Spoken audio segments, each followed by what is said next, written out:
Hello, hello, hello, hello, hello, hello, hello. It's Wednesday. It's Cellar Chats, and we're at the second glass. My name's Chris. If you're not familiar with me, we have been doing these for some time now, and they never get dull. They're always fun. They're always exciting, and I get to talk to you guys about a bunch of random wines that make us all very happy. Well, hopefully. I mean, that is the whole goal, because if you're not enjoying it, then why are you doing this? This week, we're heading off to Spain for some really delicious, really fresh wines. We're going to start out in Basque country with Roca Camino with their Txakolina, which I'm very, very excited about. It's been a while since I had this. I really enjoy that. We're going to head off to the Pinedes to Juvé Camps, little Cava Rosé from Pinot Noir. I mean, how can you go wrong with sparkling rosé? I mean, I don't think you can go wrong. And then we're going to head over to Priorat, and we're going to have a little surprisingly fresh, but not so surprisingly delicious red blend from the Priorat region, which is always exciting.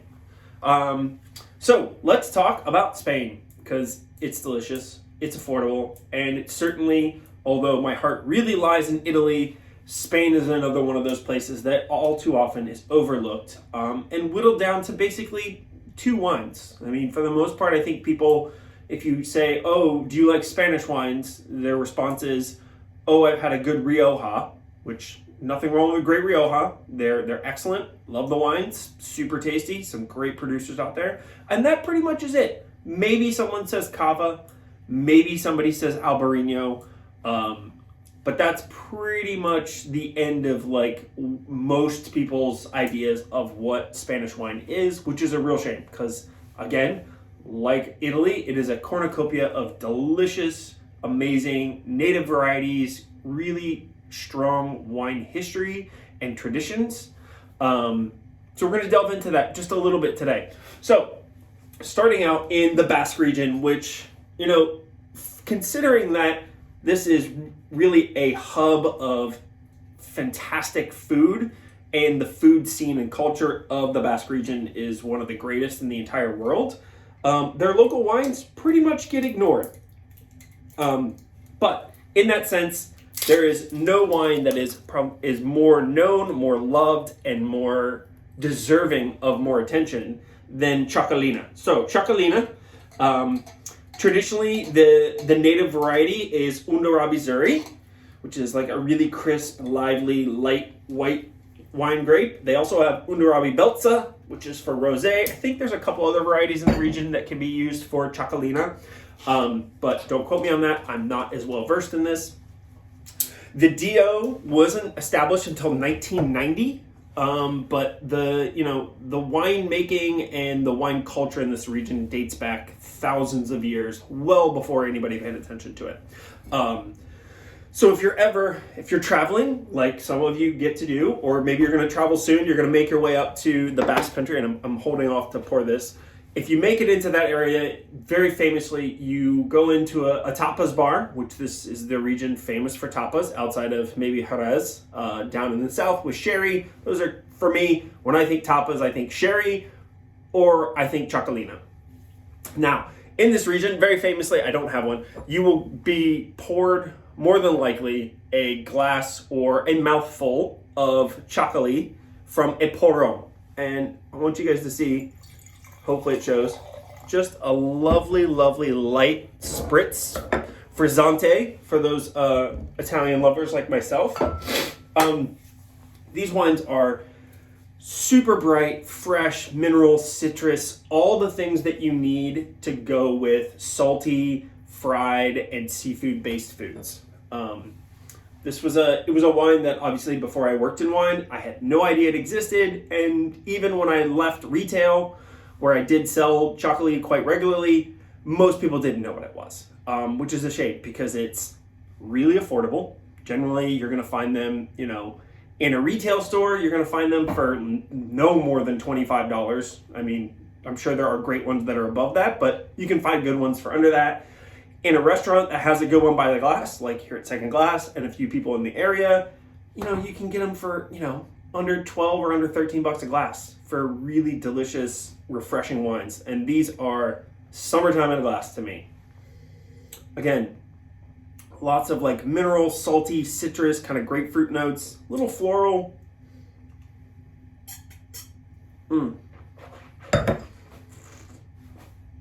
Wow. So bright, so beautiful. Again, more of that kind of salty, mineral, kind of almost makes me feel like if you've ever eaten raw oysters and you like slurp back the oyster, which sounds disgusting, but it is delicious, and you get that kind of salty oyster shell, a little bit of brine characteristic, like on the finish, like after you've like enjoyed the oyster, it's gone down, and now you have the lingering flavor of where your mouth touched the oyster shell. That's what this tastes like. And I know that sounds weird, but it is super hella delicious in every way possible. And that's what makes these wines, sought after and really fantastic, and why people like myself really love them is they're just so clean, fresh, and easy drinking. I literally just want to put a straw in the bottle and drink it. It's also why you find it in the Porron. They're low in alcohol. And a Porron, if you've never seen one, basically looks like a decanter with like we'll call it like a flower pot spout. And you essentially would hold it up, just Google Porron, hold it up, and it comes out as a really fine stream of wine. And people, love to show off and pull it as far away from their face as possible and see how big of a mouthful they get. Essentially, you're going to make a mess, but you're going to laugh and have fun doing it. So I'm hoping to see some pour-on parties this year, because that would be super fun. I'm not interested in making a mess. I don't really want wine all over my face, but in the right setting, maybe it's a good time. I would be into it. What is a good time is this wine. It's super yummy. I've not had this probably in 2 or 3 vintages. Their Rosé is exceptional as well. But I am very, very swiftly reminded why this wine is so tasty and why I really should have more of it in my house.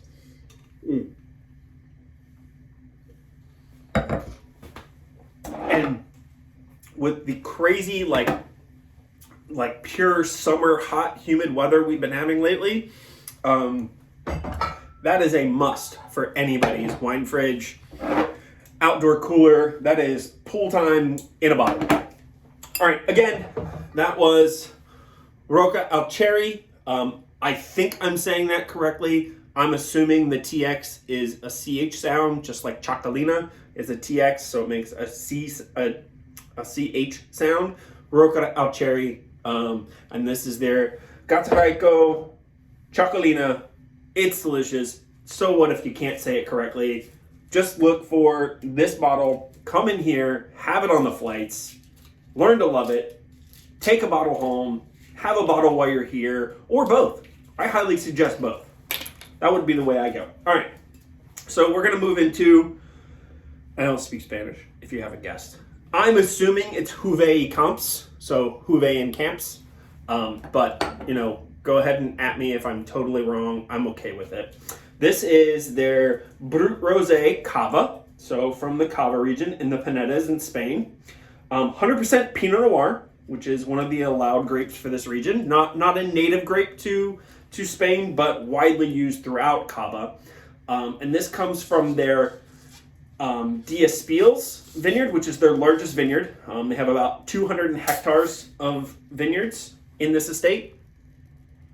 And this is made very much traditionally like champagne, which is what makes Cava so delicious, at least in my books. Tends to be less expensive than champagne. It's made like champagne. It's not champagne because it's not from Champagne, but it has its own beauty in its own right, and I think they're lovely wines. Let's get into this one. So this family has roots in the area, in the Pinedas, dating back to the mid-1700s. They were farmers, they grew grapes. I couldn't find exactly when they first started bottling and selling their own wines. I'm gonna guess probably not until like the early, more likely the late 1900s, give or take. Late, mid 1900s, late 1900s was not that long ago. But most people in this region and throughout Spain really, outside of Rioja and like sherry production, basically people didn't really bottle their own wines. I mean, Spain has been notoriously, financially poor as an economy. They've had a lot of issues. So, and Rioja really was only bottling a lot of that was propped up by, the Bordeaux trade, which was buying fruit from them. Anyways, I'm not going to go into a whole deep dive. But from what I understand, and I could be wrong, more than likely I am, Cava, they've made traditional sparkling wines, again, inspired by champagne, as many were. They've made these here for a very, very long time, but generally speaking, it was a lot of grape growers and it was a lot of, co-ops and things of that nature. That color is, so I think that is a beautiful color of rosé. That's a color I really like to see in rosé. I know it's a little darker than most would look for, but to me, this tells me there's going to be a good intensity of fruit, which I like in my sparkling rosé. And the bubbles are absolutely gorgeous.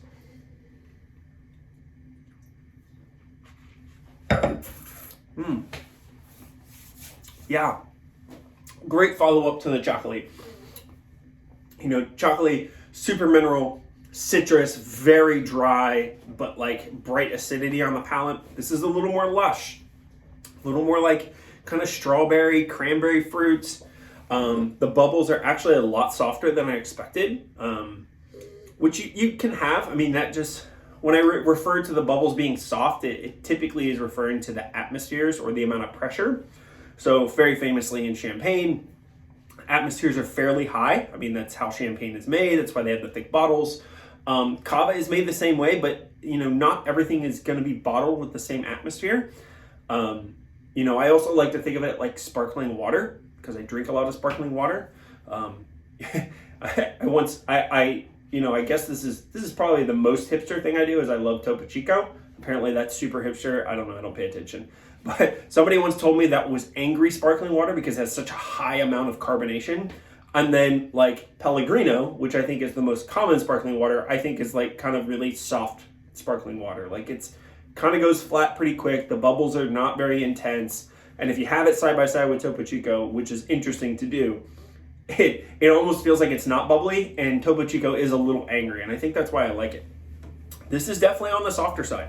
The bubbles are really good, but it's not super intense. So for those of you who are like, ooh, I really want to do this flight or go try these wines, but I don't typically like sparkling wine because I don't like the intensity, this one kind of tapers off pretty quick in a good way. Some people would complain about it. I think it's nice.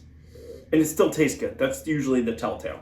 When a sparkling wine loses its bubbles and it, like, typically if it's not a very well made one, it does not taste very good. Those bubbles help, accentuate anything good happening.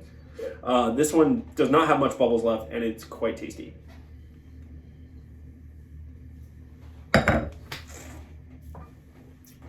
Yeah.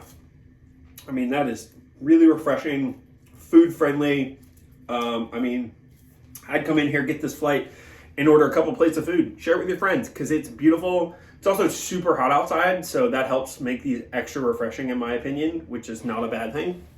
Again, that was the second one, Juvé Camps, their Pinot Noir Cava Brut Rosé. All right, jumping over to this little guy. This is Costa dels Olivers. This comes from the Priorat region. So this is a custom cuvee between importer, rock star, all-around good guy, Eric Solomon, and I can't remember his name, so I'm going to pull it up.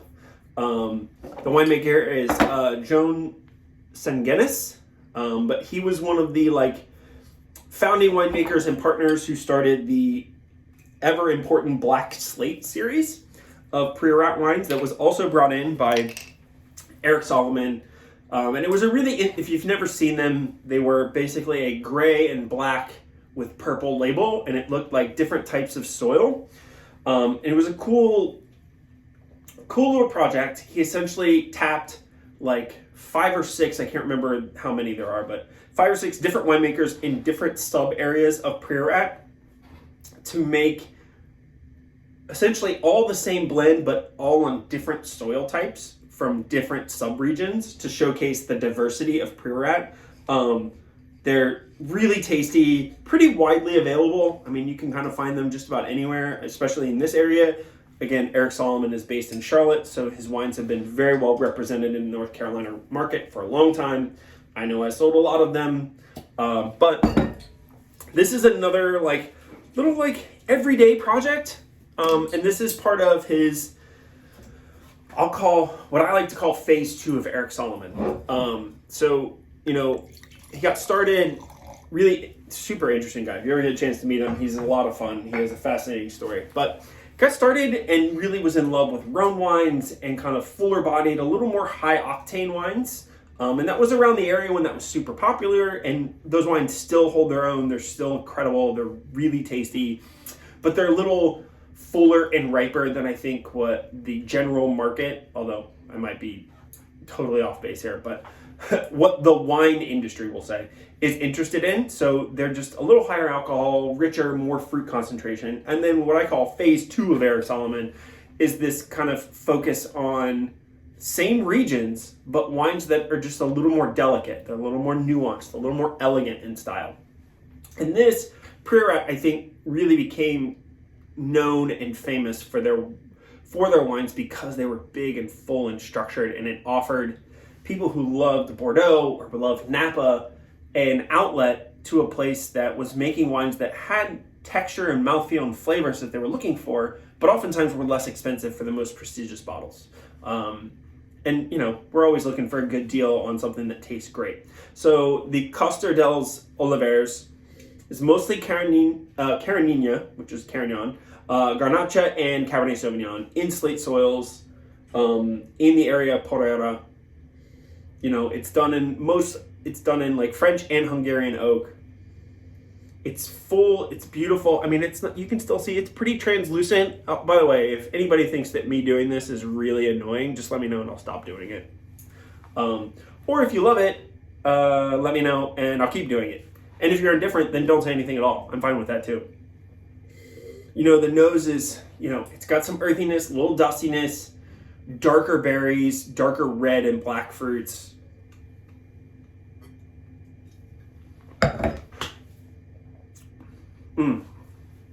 Great texture, good tannins, good acidity.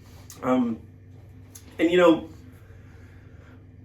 I used to tell people, don't use the word acidity because, you know, as Americans as a whole, we tend to view acidity as a bad thing. I've decided to scrap that idea and that we just need to use the proper term. Acidity is good, get over it, it's delicious. It's what makes food delicious, it's what makes beverages delicious, it's what makes cocktails delicious. We need acidity in things to make them refreshing, and without it, nothing would be, it would all be flabby and boring. So, what makes this wine really intriguing for me and why I think it works at this time of year, again, I just said it's super hot outside lately. We're feeling like the middle of August. We had really fresh Txakolina and some delicious little Cava Rosé that's, again, very fresh and lively. And then we jump into a Priorat, which I think on the nose, most people go, oh, that's going to be big and bold. I don't really know if I want that. But just think about grilled meats, or if you're coming in here, I want to say he has pork chops on the menu, or whatever his main dish is. I think he still has the cowboy steak on here. Something coming off with a little char and some herbs. You need that like red wine, full-bodied kind of textured tannins to go with that. But it's still hot outside, so you need something fresh as well. So this kind of bridges that gap. It's got dark fruits, it's got structure, it's got all those things, but it has enough lift and acidity and like red fruit tones that I actually think it's good with a little chill. And it's a great way to round out this flight, to be honest. You know, it's not overbearing, but it's definitely full-bodied in flavor. Yeah, I'm very happy with that. Love that wine. All right, again, quick, let's do the wrap up. Roca al cherry, their Txakolina. So fun, so tasty. If you don't know Txakolina, you need to get to know it. Come out of the flight. Juvé Camps, their Pinot Noir Cava Rosé. I mean, again, if you love bubbles and you don't know Cava, you are missing out. And Costa dels Olivers, their Priorat, mostly Carignan, a little bit of Grenache, and Cabernet. That is a summer red if I ever had one. Thank you guys for tuning in. Thanks for coming and supporting Second Glass. Small local businesses run the world. Please support them. Please be safe. and have fun and enjoy wine and your friends. I'll see you next week.